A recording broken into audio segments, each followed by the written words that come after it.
Hello, it's Donna Joy Usher, and today I want to talk to you about a topic that might be a little bit weird for an online marketing mentor and coach to talk about that, and that is, when is it okay to stop? Like, when is enough enough? When is your business big enough? When are you busy enough? When can you stop? Before I dive into the content of the video, I just want to say, if you like this video, make sure you go ahead and click the little like button. It really does help with that YouTube algorithm, and it's going to tell me what you like so I know what to make more of. If you really like me, please make sure to subscribe and click the little bell so that you get notified whenever I release a new video. Right, let's dive back in. Now, the reason I want to talk about this is because I had a client today that came on for a coaching call, a sales call, and about 3/4 of the way through the call, I actually pretty much talked him out of working with me. Now, some people might think that that makes me a pretty bad salesperson, but in fact, it made me a really good salesperson, because I realized that perhaps the reason that he got on the call and what he wanted was not what he actually wanted. And so instead we dove deep and we spent some time talking about that and digging really deep so he could get some clarity. You see, he was in a bit of a tug of war. He'd been in his business for a long time and he had achieved a level of success that few people actually made it to. And for a while, he'd been number one in his industry. And then over the years, as things had changed and he had maintained his old system of doing things, his old way of doing things, and other people had come in and embraced the online marketing space, he had been left behind. Now, he was still achieving what he had been achieving, but now his eyes had been opened to the fact that he could have achieved so much more. And so he hopped on a call about this. But the first thing we talked about was what an amazing life he had right now, and how fortunate he was to have been able to create it, and how lucky he was that his kids also had an amazing life because of this business that he had created. And after we'd spent like 5 minutes talking about that, I was wondering why we were on a call at all, right? And then we dove into how he realized that rather than making, multiple six figures a year, he could have been doing it a month. And that was leaving him feeling like he hadn't achieved his potential. Now, in the online space, it's messy, it's confusing, there's a lot of mixed messages out there, there's a lot of metaphors being thrown around. And one of the metaphors that gets thrown around a lot is the dog on the nail. And especially in the network marketing space, okay, the dog on the nail. It's like the dog that's sitting on the nail, whining and whinging because it's in discomfort, but it's not in enough pain to actually get into action and get off the nail. Now, I just want to say that I don't know any dog that would actually do that. Every dog I know would get off the nail, but this is the metaphor, right? So it's about this dog that's whinging and whining, but it won't get off the nail. And we use that to talk about people who want this life, who want this amazing life, who want this better life, but they won't actually get into action and do anything about it. Because I have several thoughts about that and why that is, which I'm not even going to go into today, because that's for a whole other video, for a whole other video series, actually. But so we've got this dog that won't get off the nail.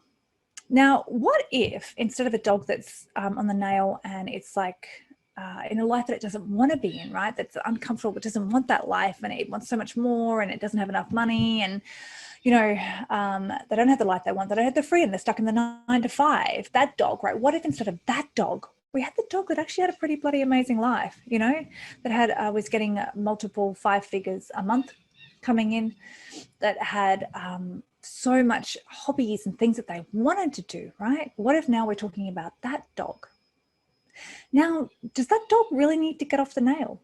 Or do we need to get rid of the nail entirely and leave the dog where it is? So this brings us to a question of goals. What are your goals? And why do you have them? Are they the goals that you've actually set for yourself that you need to attain to be happy and free? Or are they being predetermined for you by what you're seeing others achieve, or what you're being told is possible for you?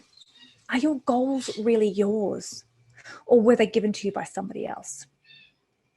So, I mean, for instance, this gentleman today, he'd already succeeded. He'd already achieved a level of success way beyond what most people in his industry could ever have hoped for.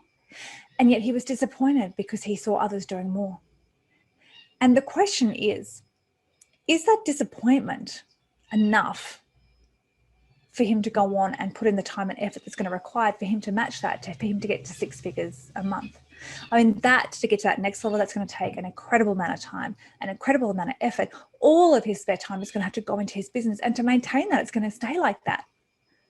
So did he want that enough to put that time and energy? And that's the question I left him with. And, you know, maybe we're going to work together still. I don't know.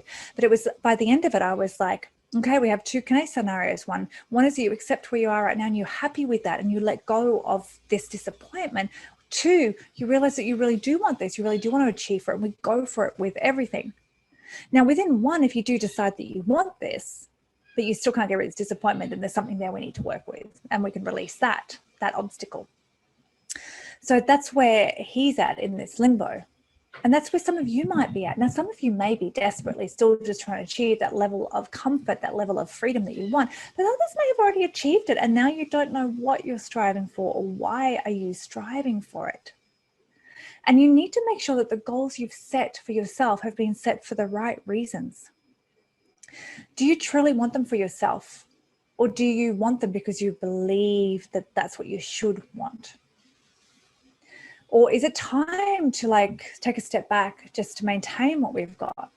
Or even if you've like managed to get to the point where you don't need to do it at all anymore, okay? Is it okay to get to the point where it's time to step back and actually enjoy what you've got and to smell the roses? So the trick is not to get caught up in the preconceived ideas of what you should have, okay? Or what you should be aiming for. And those things that you have been told that you should have, that 6-figure income, you know, all the marketing online, it's all about 6 figures, 7 figures, all this sort of stuff. We get caught up in that. We see it happening. We know it's possible. We want it for ourselves. But is that what we really need? Is that what we really want for ourselves? Really? Okay. Is the life that you're going to have once you've created that, once you've got that money coming in, the life that you really want? Or would you be happy maybe stopping a little bit earlier and having a little bit more time freedom, a little bit less stress and pressure, a little bit of a smaller business with overheads that aren't so daunting? Not everybody was born to be a Tony Robbins. Not everybody is meant to be one of those high-flying 7-figure earners, and that's okay. The trick is to spend time with ourselves and to really work out what it is that we want, and then to embrace that, to not feel that there's any shame in not wanting to go as big as you can, but to be happy in your decision not to do that. You know, just spend time with your family, to have time for hobbies that you want. That is like an amazing thing as well. That's an amazing life, to have created a business that gets you to the point where you don't have to work a job and now you can travel the world, okay? Rather than being stuck at a desk with a big team of people, you know, and never ending, like growing your business. So it's okay to stop. So I want to share with you. Now, the trick is to work out if you're stopping for the right reason. Are you stopping because you're self-sabotaging yourself because you're so close to success and you're really in discomfort over it? Are you stopping because you have some sort of self-worth issue? And the reverse is true of this, right? We seem to spend so much of our time in limbo where we're like striving for something, but then we kind of don't really want it, but then we do, and then we're not really putting the time and effort, and then we're wasting all this time and energy not getting somewhere. It's like we're on that rat wheel, right? Whereas if we could just get clarity around what we actually want, then we could go for it. If it's true to us and to our purpose and to what we want, then we will embrace it and we will go after it with our whole heart. When it's not, and it doesn't align with us, then we won't. So some people go their whole lives this way, living the life that they think that they should have, or that other people are telling them they have, but it's not really true for them. And you need to work out if that's you. So it's a time to look at what you're doing and if it's for the right reason. Do you want it because it's truly going to make you happier and it's going to make you feel complete? Or are you being driven by some deeper underlying belief? Is there some self-worth issue that's riding you into the ground? Are you striving to prove something to other people? Like, you know, if you're building your business because you're trying to prove something, then that's the wrong reason, okay? That a strong, stable, predictable business should not be built on trying to prove something to someone else. That's not the right reason to do it. Even trying to prove something to yourself, all right? Because to prove something to yourself, you know, the time and energy that needs to go in to build this, if that's all you're doing it for, to prove something to yourself, then are you going to maintain it once you get there? No, you're probably not. Or you're going to be really deeply unhappy once you do get there. Because the effort it's going to require to get there is going to outweigh the benefit for you when you get there. If the only benefit you're going to get out of this is that you prove something to yourself, then it's going to be far outweighed by that effort and time and energy that went in to get there. So if any of these are true, if you find that you're striving after a goal that's not really yours, if you're trying to do something for the wrong reasons because you're trying to prove something to somebody else, you need to stop right now. Take a really deep look inside. Take some time out. Spend half a day, a couple of days quiet with yourself, not distracting yourself with social media or with television or with anything else. Just be present in yourself.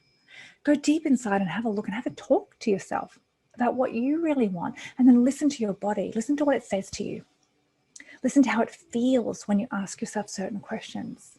Is there like pressure building up in your chest? Or do you feel, when you think of one thing, do you feel like light and amazing? Do you start to have like discomfort, pain when you think about other things? I mean, this is your body telling you about what you really want. And I know that a lot of us aren't really good at talking about feelings and emotions. And I know this because I talk to a lot of people. And when I talk to them about their feelings, they quite often give me thoughts, not feelings. But it's time to dig deep and to look at your feelings and to see what you really want with your life, what you really want with your business. Now, if you aren't where you want to be, if you haven't got to the point where you can have the lifestyle that you want, and you're stuck and struggling, right? You don't know how to get there. Or if you really are, you know what to do, but for some reason it's just not working, right? Because here's the thing, that even when you know what to do, if your brain's not on board with you, then it's not going to work. All right, you're going to be secretly sabotaging yourself in many, many different ways. And sometimes it's just an energy block that you have that needs to be cleared. So if you want more and either you don't know what to do or you're kind of doing it, but you're stuck with some other obstacle, which is probably going to be a limiting self-belief or an energy block, then let's jump on my calendar, okay? Or you jump on my calendar and let's talk, because this is how I help people. By one, identifying, well, where they are and what they want, right? So we can have a look at the gap. Make sure that they do want this, that it's wanting it for the right reason. And then what we do is we identify the obstacles that are stopping them from getting there, and then how to overcome those obstacles. And it's normally two layers: a tangible block, things that they just don't know what to do. They think they're doing the right thing and they're not. And the non-tangible, which is all about the mind, the self-conscious, the unconscious, all interfering with where you want to go because of old programming. Things that you, beliefs that you formed when you were a small child that are still deep inside, really driving the car, right? So it's like you've got a toddler driving the steering wheel and you've bought a Ferrari and you've got a toddler in charge of the Ferrari. That's never going to go well. So if you think that that's you, that you've got something blocking you and you want help, jump on my calendar. So donnajoyusher.com/success-session. Okay, let's jump on and have a chat so we can work out what's stopping you from having the life and the business that you want. And then we can see if I can help you overcome them and get to where you want to go. All right, hope you got something out of this, that maybe I've given you a new way to look at this to make sure that you're doing this for the right reason and for you, and not for what anybody else thinks or wants or thinks is right for you. And to remember that it's okay to stop as long as you're stopping for the right reason. Okay, if you're stopping because you truly are happy where you are now and you can get great joy out of this, and you're not going to be forever like disappointed or like thinking that you copped out, if you can stop right now and be happy, then have a think about it. Have a think about that extra effort it's going to require to go to that next level, and see whether or not that's going to be worth it for you. Okay, and if it is, great, go for it. If it's not, be kind to yourself and realize that that's okay as well. Anyway, I hope you got something out of this, and I will see you in the next video.